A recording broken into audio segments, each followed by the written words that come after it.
안녕하세요. 오토기의 김정민입니다. 네, 이번 시간에는 자동차를 좋아하시는 분들이 한 번쯤은 들어보셨을 만한 단어인 언스프렁네스에 대해서 설명을 해드리도록 하겠습니다. 언스프렁네스, 다시 말하면 현가 하질량이라는 표현이죠. 아마 시승기를 통해서 아니면 또 인터넷에 자동차 관련된 커뮤니티라든지 또 블로그를 통해서 현가 하질량에 대한 언급을 많이 보셨을 겁니다. 도대체 이 현가 하질량이 뭐냐? 현가 하질량이 좋아야 자동차는 움직임이 좋다. 이런 얘기들을 많이 하시는데요. 복잡한 내용보다는 개념 위주로 설명을 해드리도록 하겠습니다. 먼저 결론부터 말씀드리면 현가 하질량이라는 것은 스프링 아래의 질량입니다. 자동차 현가 장치, 서스펜션 이렇게 통용되고 있는데요. 그 스프링 아래에 있는 질량을 현가 하질량이라고 그러고 스프링 위에 있는 질량은 현가 상질량이겠죠? 네, 그렇게 표현할 수 있을 겁니다. 자, 그러면 이 현가 하질량이라는 것은 정확하게 뭐냐? 한 가지 분명히 짚고 넘어가는 건 사실 현가 하질량, 언스프렁네스에 대한 정의는 분명하진 않습니다. 이거는 수학적이거나 공학적으로 정해져 있는 개념이 아닙니다. 그래서 현가 하질량은 정확히 뭐다? 이렇게 말씀드리기가 굉장히 애매한 부분입니다. 현가 스프링 아래 장착되어 있는 부품의 총칭이다. 대략적으로 이렇게 정의가 되고 있어요. 정확하게 이것은 이거다 라기보다는 전반적으로 총칭해서 그렇게 사용하는 명칭이다. 네, 이렇게 이해를 하시면 되겠습니다. 자, 그러면 왜 그런가? 이렇게 현가 하질량이 도식이나 물리법칙처럼 정확하게 규정이 되지 않는 이유는 딱 한 가지입니다. 네, 엔지니어들 사이에서 의견이 분분하기 때문입니다. 그러니까 차량을 설계하는 엔지니어가 현가 하질량을 구분해서 설계를 하느냐, 이거 가지고 의견 일치가 확실하게 되고 있지 않습니다. 나는 자동차를 설계할 때 현가 하질량을 구분해서 설계하는 그런 방식을 취하지 않는다. 이렇게 얘기하시는 설계자들도 있고, 나는 현가 하질량을 굉장히 중요한 부분으로 구분해서 설계를 하기 때문에 현가 하질량은 내가 볼 때 이러한 부품들에 해당되는 그런 부품들의 총칭을 현가 하질량이라고 한다. 네, 이런 의견들도 있습니다. 그러니까 의견이 일치하지가 않는 거예요. 자동차를 설계하고 제작하는 엔지니어들 사이에서 현가 하질량에 대한 정의나 견해가 일치하지 않습니다. 네, 그렇기 때문에 대략적으로 현가 하질량은 이러할 것이다 라고 통용되고 있는 그러한 정도의 개념이다 라고 보시면 되겠습니다. 그림을 너무 막 그려서 죄송합니다. 이렇게 툴을 사용해서 그려야 되는데 그냥 디지타이저로 쓱쓱쓱쓱 이렇게 성의 없이 그려서 죄송합니다. 보통 그 현가 장치에서 버디 쪽으로 연결되는 장치들이 바로 이러한 구조로 대부분 설계가 되어 있습니다. 보통의 차들이 이런 식으로 해서 스프링처럼 되어 있는 것들은 스프링을 얘기하는 게 아니라 스프링 역할을 하는, 그러니까 충격 흡수를 하고 완화를 해주는 그런 장치들을 이렇게 표시를 한 거고요. 그리고 직선은 암이라든지 힌지와 같은 장치들로 연결되어 있는 그런 부분들을 얘기하고요. 이런 괄호는 댐퍼와 같은 감소 장치를 표시한 그림입니다. 대략적으로 바디와 연결되어 있는 현가 장치들이 이런 구성으로 되어 있습니다. 그래서 엔진과 변속기로부터 동력을 받아 차가 움직일 수 있게 하면서 불규칙한 지면으로부터 올라오는 충격이나 진동, 그리고 소음 등을 완충시켜주는, 그래서 승차자로 하여금 쾌적하고 부드러운 승차감을 느끼게 해주는 그런 역할을 해주는 것이 이제 서스펜션의 역할입니다. 불규칙한 지면과 맞닿아서 생기는 충격과 소음, 또 진동 이런 것들을 다 걸러내야 되는 그런 장치들이기 때문에 상당히 자동차에서는 중요한, 자동차의 운동 성능에 직접적인 영향을 미치는 그런 부분들이 스프링 아래를 구성하고 있는 그런 부품들입니다. 그래서 이 부분에 가해지는 공진 주파수가 10에서 20Hz 정도입니다. 이것들은 이제 스프링 계통이나 감쇄 장치들이 바디 쪽으로 감쇄를 시켜서 바디 쪽에서 발생하는 공진 주파수는 1에서 3Hz 정도로 이제 감소를 하게 되는 것이죠. 그러면 현가 하질량에 해당하는 부분들은 뭐냐? 자동차마다 현가 하 부품에 해당하는 그런 그 종류들이 좀 차이가 있는데, 하나 예를 들어서 이제 우리가 맥퍼슨 스트롯 방식의 자동차로만 한정을 해서 얘기를 한다면, 일단 너클, 휠, 타이어, 브레이크, 로터와 캘리퍼, 이 부분은 스프링 아래의 질량에 해당한다, 즉 현가 하질량에 해당한다라는데 의견이 일치합니다. 자, 그 외에 코일 스프링, 쇼크 옵셔버, 드라이브 샤프트, 스테빌라이저, 서스펜션 암, 이 부분은 절반만 해당한다 라고 규정을 하고 있어요. 그러니까 이것도 의견이 분분한 경우는 있는데, 대체적으로 방금 언급해드렸던 부품들은 코일 스프링의 무게의 절반, 솔컵쇼버의 무게의 절반, 스테이빌라이저의 무게의 절반, 그 다음에 서스펜션 암도 로우암, 드라이브 샤프트도 그 무게의 절반. 요게 스프링 아래의 질량에 해당하는 그런 부분이다. 예, 이렇게 정의를 엔지니어들이 내리고 있습니다.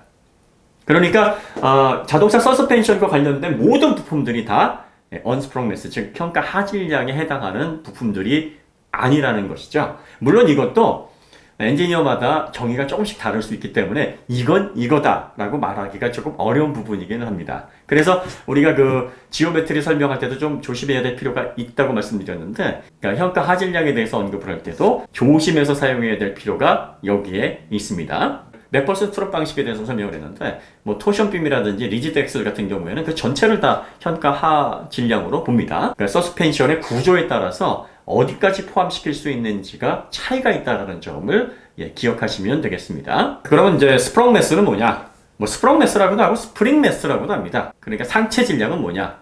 현가 상질량 하면 좀 이상하죠. 그냥 상체 질량은 뭐냐? 간단히 말해서 스프링 위에 얹어져 있는 그런 부분들을 다 가리키는 표현이다. 이렇게 보시면 됩니다.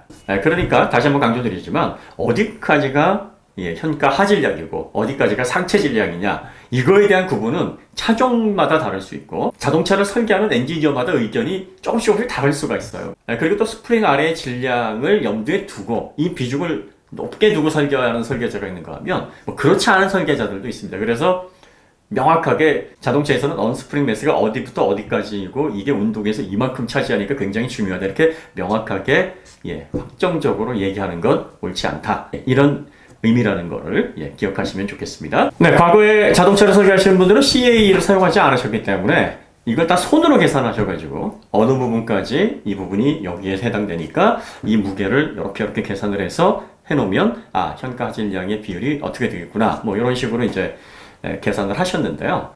지금 뭐 CAE를 사용하시는 엔지니어들도 예전에 사용하셨던 그 비율을 뭐 그대로 따라가시는 그런 경향이라고 합니다. 자, 그래서 대체적으로 그 승용차 기준으로 보게 되면은 그 스프링 아래의 질량이 100kg, 다 합쳐서 100kg을 넘는 경우는 거의 없습니다. 그러니까 100kg 안쪽으로 조율이 돼서 스프링 아래의 질량, 언스프링 매스의 비율을 그렇게 가져갑니다.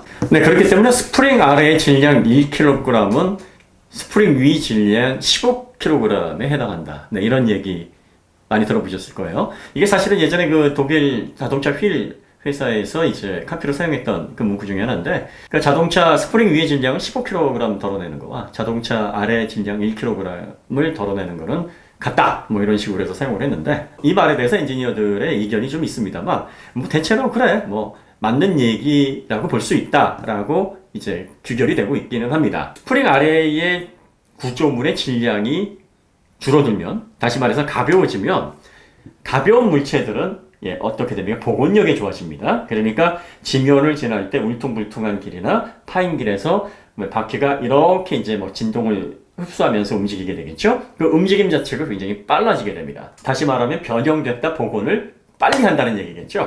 자, 변형됐다 복원을 빨리 하게 되면 자동차에 뭐가 좋아질까요? 이전 시승기에서 자동차 롤센터를 어떻게 구하는지에 대해서 잠깐 설명을 해드렸습니다. 자동차 롤센터는 맥퍼슨 스트롯을 기준으로 해서 맥퍼슨 스트롯 상단의 직각으로 뻗는 선과 로우암에서 뻗는 선을 만나는 점을 인스턴테니어스 센터라고 합니다. 그 인스턴테니어스 센터와 또 자동차가 지면에 닿았을 때 바퀴, 타이어의 중앙에서 뻗는 선을 그 점에 잇고, 그리고 반대편 바퀴에서도 동일하게 선을 그어서 그 아래 타이어 중앙점에서 뻗는 그 선이 만나는 점이 롤센터.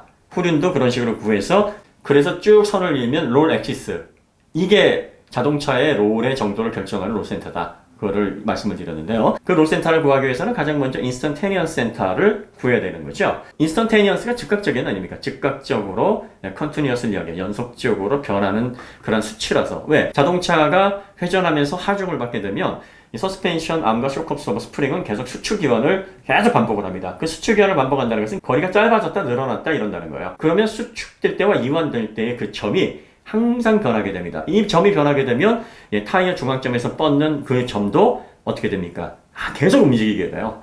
계속 움직이게 되니까 그 롤센터와 차체 중심 간의 거리, 모멘트 R도 계속 줄어들었다가 늘어났다, 줄어들었다가 늘어났다, 이런 식으로 변화를 하게 됩니다. 이렇게 되면 회전할 때 차체 중심을 기점으로 작용하는 원심력의 힘의 크기가 커지고 결국 이걸로 인해서 바디롤이 커지게 되는 거죠. 자, 그러니까 이 모든 변화의 출발점이 뭐냐면 지면의 변화에 따라서 움직이는 서스펜션의 수축기관을 통해서 변화하는 그 인스턴테니어스 센터. 이게 결과적으로 자동차의 바디롤에 직접적인 영향을 미치고 결국 나아가서는 거동에 영향을 미치는 그런 결과까지 이어지는 거예요. 그러니까 자 보세요. 자동차의 인스턴테니어스 센터의 기점이 되는 그 장치들이 무게가 무거워서 변화에 둔감하게 작용을 한다. 이렇게 보시면 변형됐다가 복원되는 속도도 느려지겠죠?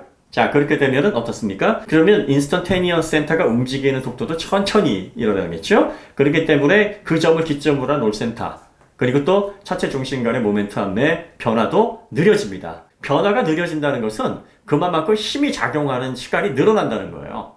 그러니까 바디롤은 더 영향을 크게 받는 거죠. 자, 그러면 이 변화가 빠르면 어떻습니까? 여기 질량이 가벼워서 이 움직임, 노면의 불규칙함이나 또 진동, 그리고 또 수축기관을 빠르게 한다. 그러면 인스턴테니어스 센터도 빠르게 움직이고 롤 센터도 빠르게 움직이니까 모멘텀이 변화가 됐다가도 바로 복원이 되겠죠.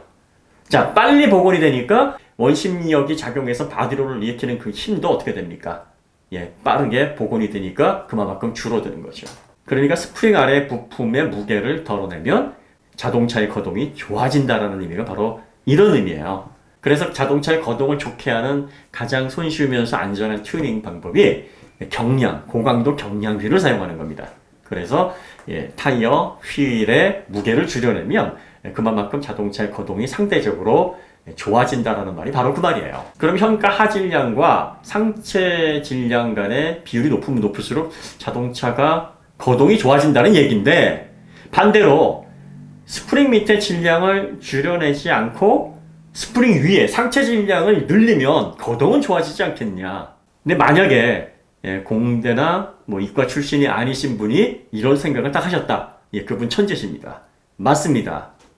그렇게 돼도 자동차의 거동은 전반적으로 좋아집니다. 자동차의 총 질량 대비 스프링 아래의 현가 장치, 그러니까 언스프링 매스에 해당하는 그 장치들의 무게가 더 가벼워져서 그 질량비가 높아지면 스프링 밑의 구조물의 무게를 덜어낸 것과 비슷한 효과가 납니다. 그래서 실질적으로 거동이 좀 더 안정적이면서 좋아집니다. 다시 말하면 자동차가 롤센터 변화가 좀 더 줄어들어서 바디롤의 영향을 좀 덜 받으면서 안정적인 거동이 나온다. 이렇게 이해하시면 됩니다. 실제로 여러분들이 그 와인딩 하실 때 한 4분이 타시고서 한번 와인딩을 해보시면 혼자서 이렇게 와인딩을 하실 때보다 생각보다 승차감도 괜찮아지는 것 같고 롤도 좀 덜한 것 같고 자동차가 약간 좀 더 안정적인 것 같은데 라는 그런 느낌을 받으실 거예요. 그런데 이게 느낌만이 아니라 실제로 자동차에서 그렇게 작용을 합니다. 그러면 이런 질문이 생기실 수 있을 거예요. 자, 자동차의 무게를 덜어내는 것이 굉장히 자동차에서는 숙제 아니겠느냐. 그런데 승차자가 4명이 타면은 아무리 못해도 한 300kg 정도 늘어나는데 어떻게 자동차의 거동이 좋아져? 물론 상체 질량을 늘려서 자동차 스프링 밑에 질량 비율을 높인다고 해서 자동차의 거동이 아주 극적으로 좋아지는 건 절대 아닙니다. 왜냐하면은 그렇게 되면은 어떤 문제가 생깁니까? 구름 저항이 증가함에 따른 출력 손실이 발생을 하게 되죠.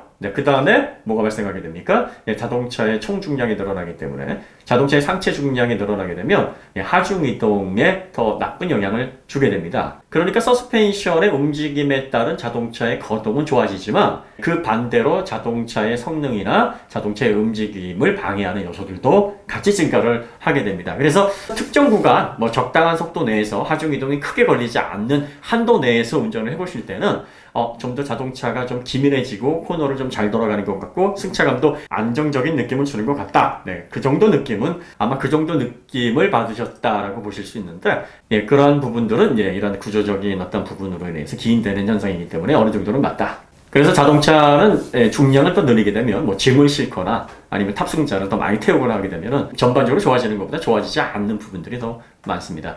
단순히 스프링 아래의 질량에 대해서 그 작용을 설명하기 위해서 이런 경우도 있다라고 말씀을 드리는 거기 때문에 그렇게 이해를 하시면 언스프링 매스라는 개념이 그런 개념이구나. 이렇게 개념을 잡아 나가실 수 있기 때문에 드리는 말씀이었습니다.